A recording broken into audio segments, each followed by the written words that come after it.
या मांजरीसारखी जिद्द आपल्या सगळ्यांच्या जीवनात नक्की असायला हवी. गुड मॉर्निंग सगळ्यांना. आज सकाळची सुरुवात मस्त अशी देवपूजेने केली. आज हे घरी होते म्हणून निवांत मला देवपूजा करायला भेटली. आणि ना, जशी स्कूलमध्ये सगळ्या पोरांच्या बेंचावरती सीट फिक्स असते, तशीच या देवघरात माझ्या सगळ्या देवांची जागा फिक्स आहे. देवपूजा केल्यावर खरंच मन खूप प्रसन्न वाटतं, नाही का? आणि दिवा आणि अगरबत्ती वरती लावली आहे, कारण खाली ठेवली की वेदू सारखा जाऊन दिव्याला आणि अगरबत्तीला हात लावते. आणि त्याच्यानंतर फुलं तोडायला घेतले. आणि हे कशाचं फूल आहे हे तुम्हाला माहिती असेल तर मला कमेंट करून नक्की सांगा. परत तुम्ही सगळे कमेंट करायला घाबरताय की विसरताय माहिती नाही, पण कमेंट करा हां.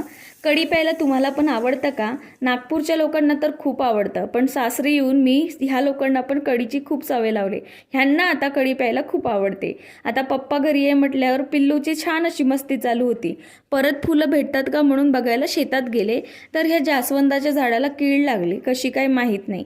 आणि तिथेच बघितलं तर हे मांजर ह्या बाकावरून ना सारखं जायचा प्रयत्न करत होती. पडत होती, झडत होती, पण तरीही तिने जिद्द सोडली नाही आणि शेवटी ती तिच्या डेस्टिनेशनवरती जाऊन पोहोचलीच. तिला काय करायचं होतं नेमकं मला हेही नाही माहीत, पण अशी जिद्द आपल्या सगळ्यांच्या पण जीवनात नक्की असायला पाहिजे असं मला वाटतं. तुम्हाला काय वाटतं? कमेंट करायला विसरू नका हां. आणि आमची व्हिडिओ आवडत असेल तर सबस्क्राईब करायला सुद्धा विसरू नका. मग माझी रोजची ड्युटी चालू झाली, वेदूला जेवण चारायची. आणि ही आमची पोरं म्हणजे वेदूची भाऊ आहेत. माझा मोबाईल बघितला की पडून गेले. त्यांना वाटलं त्यांचा व्हिडिओ काढते की काय, आणि काढलाच शेवटी मी.